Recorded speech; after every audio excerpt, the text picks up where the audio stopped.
We're taking a look at the Cobra CDR-820 dash cam, and basically if anyone like an uninsured driver hits you in the car and they drive off, you got their details. Stick around if you want to find out more.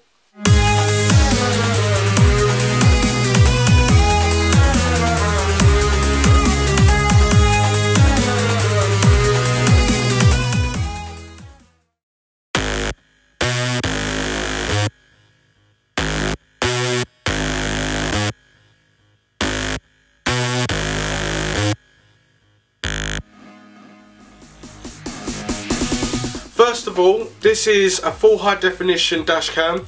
It's one of the Cobra's cheaper range, or more budget range, and to be honest with you, a budget range at that price, which I'll leave in a link in the description, it's pretty good for what it can do, but I've had some problems with it, and what we're going to talk about is the pros and cons, but we'll talk about what it can actually do first and its features.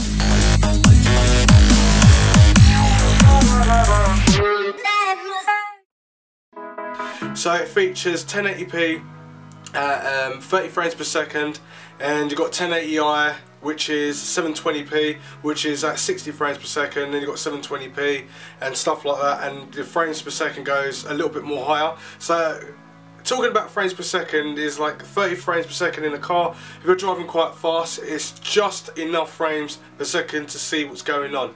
In night time, you'll have to change the frames per second, or the actual scale of the format, so going from 1080p to 1080i, which is 720p, so you can get more frames per second and you can pick up more detail at night time. So talking about night time, this camera's not bad when you've got your lights on, but it's not like the best camera. But what we're saying is that it's Cobra's budget first dash cam that you can actually put straight in the car. The little screen on the camera is really cute, and it's 1.5 inches. Going through the menu, you've got full HD, so I'm going to click into the menu and give you more of a detailed description. I tried to add this to my game capture card and it wouldn't work, so I couldn't show you cycling through the actual menu. So we've got full HD at 30 frames per second, and then we've got HD at 30 frames per second, HD at 60 frames per second, and VGA at 30 frames per second. So let's get out of that menu, and then we've got movie quality, and it's got S high definition, I suppose, and high definition quality. And then we've got movie time, which is 5, 10 minutes, 1 minute, 3 minutes, and you can just have it off if you don't really want it, you just want it infinity. And then we've got power off, so when you're in the car and you're driving along, it will power down for 30 seconds if there's nothing active, or you can change it from 30 seconds to, so it's no seconds at all, so it stays on completely, or it powered down after 5 seconds, 30 seconds, 1 minute, 2 minute, 3 minute, and that's it. And then we've got motion record time, so that's what I was explaining, if the car moves or someone goes in the front. Also, you can have microphone on and off.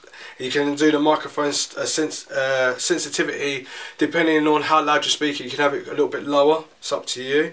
The scene as well, so you can mess around with like the footage and like the white balance, and make sure you're getting the correct like footage, so everything's all nice and clean, you can see it.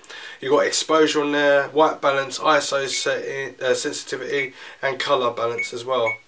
And obviously you can have a little effect on there. I don't know why they put the effect on there. Let me have a look quickly what the effect is. Right, so that's one bit of the menu, and as I did say, it's full of features. So we're going to the next menu, which is general settings, and you can turn the beep on or off and have idle power on and off, time and date in the format, HDMI output depending on what you want to set it to. So what have we got? So we've got 1080i and 720p, but they got it wrong because it's 1080p for full high definition. You've got screen flicker, and now it's just telling me that it's going to power down, and this is fully charged, and I've only been talking for probably about 10 minutes. Right, so let's see if I can get back in this menu real quick. And you can also read back the video on the actual screen, and you can make it go bigger so you can see more detail, or make it like really close, so it's like a zoom setting. You can also take pictures as well, and it's got little like detail indicators or icons to let you know like what you're actually taking a picture of, and video. And this is funny, so the effects, this is in black and white, so I'm guessing you can use this as a movie camera as well. So it's not just for serious business, it's for other stuff as well. So as I said, what it comes with as well, comes with an actual car charger, not a cigarette lighter anymore, but just a car charger. It's got a light on there to tell you when it's powering up. Plug it into the side there, and it doesn't come with a mini HDMI lead. I had to source one of them myself. Speakers are at the top. It does run pretty warm, and the footage is really nice, as you can see. Would I recommend this product? Yes and no. If the product works, say, because when I took it out of the box, it was working straight away, plugged it in, so it's plug and play, but people ain't got time and they want to catch their footage and make sure they've got a safe drive down the road, and they've got obviously evidence if anything goes wrong, and they can replay it back on the actual screen. You've got sound, you've got high definition, and you've got different selections of frames per second that you can change your movie format for. You can also use this as a movie little cam. It's got a G sensor on there, it's got stabilisation, it's got a battery that you can normally take the lead. Well, this is the other problem. You're meant to be able to charge the battery, you take the lead out from obviously this or USB, and when you go to use it, you've only got like about 10-15 minutes of battery, so technically you're going to have to just keep it charged in the actual car. So I'm not sure if that's a firmware problem or anything like that. I've not even tried to update the firmware on there. It's just the fact is I took out the box, plugged and played it, put the memory card in and started driving, and that's the footage what you're seeing right now. But since I've been playing around with it, certain things I don't like. Obviously the battery don't last long enough.